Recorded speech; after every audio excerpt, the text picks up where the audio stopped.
ወደ ቤቴ ስትገቡ ሰብስክራይብ፣ ላይክ፣ ሼር እያደረጋችሁ አበረታቱኝ ውዶቼ።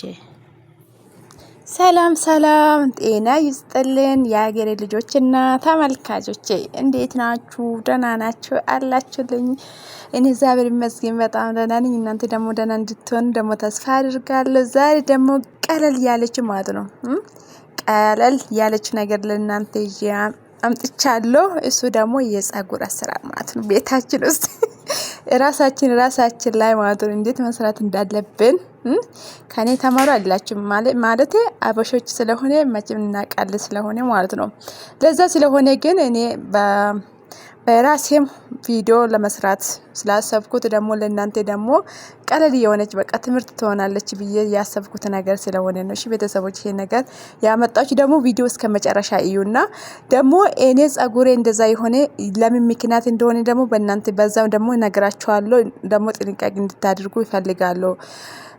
ምን ልላችሁ ፈልጋለሁ ቤተሰቦቼ፣ ጸጉሬ እንዲህ አልነበረም በእውነቱ ማለት ነው። ጸጉሬ እንዲህ አልነበረም እና ለምን እንደዛ እንደሆነ ደግሞ ነገራችሁ ፈልጋለሁ። ምክንያቱ እናንተ ደግሞ ጥንቃቄ እንድታደርጉ ስለሚፈልግ ማለት ነው።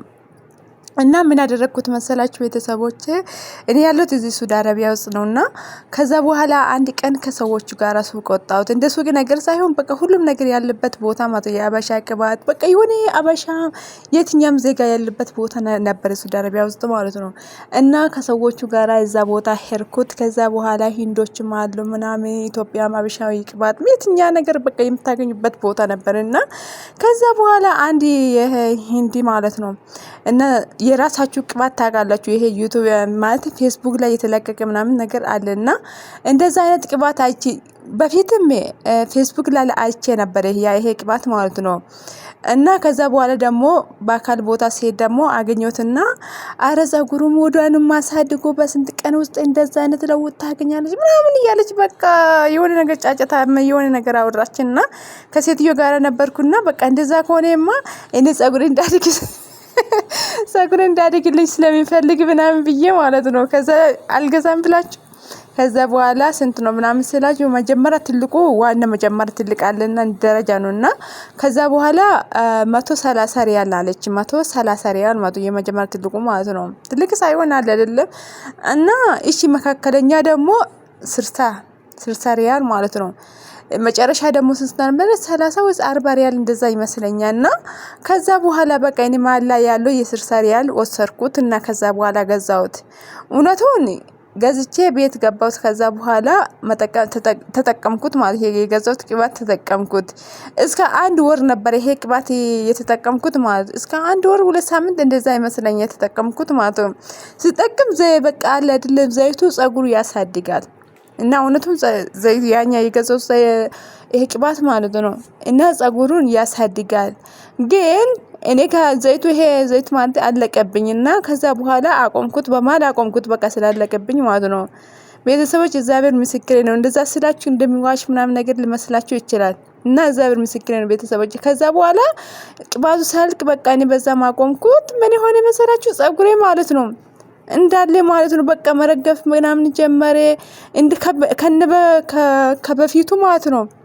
እና ከበፊቱ መቀነስ ጀመረ፣ መበጣጠስ ጀመረ። በቃ ምን ልበላችሁ ቤተሰቦች፣ እውነቴን የምላችሁ እውነቴን በጣም ነው ያዘንኩት ማለት ባልገዛስ ምናምን ብዬ በቃ አለ አይደለም ለካ አለ አይደለም በመሃል ስታቆሙ ወይስ አለ አይደል ስታቆሙ ጸጉሩ ወደ ነበረበት ይመለሳል። መመለስ ብቻ ሳይሆን ያለ የነበረ እንዳለ ይዞ ነው የሚሄደው። ለዛ ስለሆነ ምን ልላችሁ ፈልጋለሁ ብዙ ጊዜ የሆነ እንደ ቅልባት ነገር ትንሽ የቅልባት ነገር ይሄ ዱባይ የነበርኩት ጊዜ ማገዝቼ ነበር። ይሄ ቅልባት 60 ብር ናት። የሆነ ፍልፊት ምናምን ጸጉር ከላችሁ ያሳድጋ ያወጣል ምናምን የተባሉ ነገሮች ነበርና ከዛ በኋላ ዱባይ ያለው ያኛ ይሄ ነገር ተጠቅሜ ነበር። ከዛ በኋላ ስትጠቀሙ ጸጉር እንዲወጣ ያደርጋል። ስታቆሙ ደግሞ እንዳለ የነበረውን ደግሞ ያነሳባችኋል ማለት ነው። እና ለዛ ስለሆነ ከእንደዛ አይነት ጥንቃቄ እንድታደርጉ ፈልጋለሁ። አትጠቀሙ በቃ አርቲፊሻል የሆነ ነገር በዚህ ብር በውድ ብር ገዝታችሁ ጸጉሬ ያሳድጋል ምናምን ብላችሁ እየተጠቀማችሁ ያላችሁ ማለት ጥንቃቄ እንድታደርጉ ፈልጋለሁ። እና በማል ደግሞ ይሄ አሁን ይሄ አይላንድ ውስጥ ያለው ማለት ነው እኔ የተጠቀምኩት ሻምፖን አሁን እዚህ ቦታ ሻምፖን የተጠቀምኩት ማለት እናንተ ጂል ምናምን ልትጠቀሙ ትችላላችሁ። ጂል ግን ለጸጉር ጥሩ አይደለም ብያስ አልፎ በቃ አልፎ ከተጠቀማችሁ በስተቀር ብዙ ስትጠቀሙ ጸጉራችሁ እንዲያልቅ ይረዳል ማለት ነው። ለዛ ስለሆነ ጂል ባትጠቀሙ መልካም ነው። አበዛኛ የሆነ ጉዞ ቦታ ወይስ ቤተሰብ ጋር ወይ ፕሮግራም ምናምን ሲኖራችሁ በቀላሉ ቤታችሁ ውስጥ ሻምፖ ብትጠቀሙ መልካም ነው። ሻምፖ በትንሽ ሻምፖ ላይ ውሃ ጨምራችሁ ጸጉራችሁ እንዲለሰልስ ወይስ እንዲተኛ ልታደርጉ ትችላላችሁ። ምክንያቱ ሻምፖ ካደረጋችሁ ሻምፖ ጉዳት የለም። ግን አሁን በምሳሌ የሆነ ዛሬ ፕሮግራም ኖሮኝ ይሄ ሻምፖ ከተጠቀምኩት በነጋታን ደግሞ መታጠብ እንዳትረሱ እና ለዛ ስለሆነ በቀላሉ ማለት ነው ብዙ ብር ሳታወጡ በቀላሉ ሻምፖ ልትጠቀሙ ትችላላችሁ ይላል እና ከእንደዛ አይነት ጥንቃቄ ብታደርጉ መልካም ነው። አበዛኛ ቢኖራችሁ እንደ አቮካዶ፣ ሙዝ በቃ ቤት ውስጥ የሆነ ፏኪ ነገር ማለት አይደለም ፏኪ ነገር ብትጠቀሙ መልካም ነው እንጂ የመድኃኒት የሆነ ያለ አይደለ ጸጉር ይሄ ጥሩ ነው ይሄ መድኃኒት እንደዛ ነው ብታደርጉ ጸጉር በአንድ ወር ውስጥ በአንድ ሳምንት በአንድ ቀን ውስጥ ምናምን ያድጋል የሚለው ማለት ነው።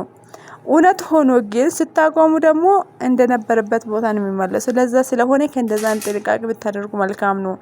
ሁለተኛ ደግሞ ምንድነው ፊት ላይ የምንጠቀመው ማለት ነው እና ፊት ላይ የምንጠቀመው ሁሉ ጊዜ የማንገኝ አለ አይደለ በፊታችን ክሬም የሆነ አለ አይደለ ይሄ የሆነ ጥቋቁር ምናምን ነገሮች አለ አይደል ፊታችን ላይ እሱ ያጠፋል። ይሄ ክሬም ከተጠቀምሽ እንደዛ ያደርጋል ምናምን የሚለው እውነት ሆኖ እንደዛ አይነት አለ አይደለም ይሄን ክሬም ለፊትሽ ጥሩ ነው ይሄን ጥቁር ነገር ያጠፋብሻል ብሎ ስትገዢ ትጠቀማለሽ። ከዛ በኋላ እንደሆነ እንዳለው ደግሞ ያጠፋብሻል። ግን አንቺ ይሄን ክሬም ሁሉ ጊዜ የማታገኝ ከሆነ እና በጣም ከባድ ነው ስታቆሚ እንደነበረ ነው ፊትሽ የሚመለሰው። ለዛ ስለሆነ አበዛኛ አረብ ሀገር ስትጠቀም አገሬ ውስጥ አለ ወይ ብለሽ አስቢ። አገርሽ ውስጥ ያለው ነገር ስትጠቀም ችግር ነው። አገር ቤት ስትገቢ ደግሞ የእንደዛ አይነት ክሬም ስለምትገዢ ማለት ነው። ለዛ ስለሆነ ጥንቃቄ አድርጉ። አርቲፊሻል የሆነ ነገር አትጠቀሙ። ቤታችሁ ውስጥ ስርት አድርጋችሁ በብዙ ነገሮች ፊታችሁም ሆነ ጸጉራችሁ ልታሳድጉ ትችላላችሁ። እኔ ደግሞ ያለበት ቤት ደግሞ እንደዛ አይነት ስለማይመቸኝም መስራትም መደረግም አልችልም። ለዛ ስለሆነ እግዚአብሔር ፍቃድ ሆኖ አገር ገብቼ በስነ ስርዓት ይዛለሁ። እሺ አመሰግናለሁ ቤተሰቦቼ።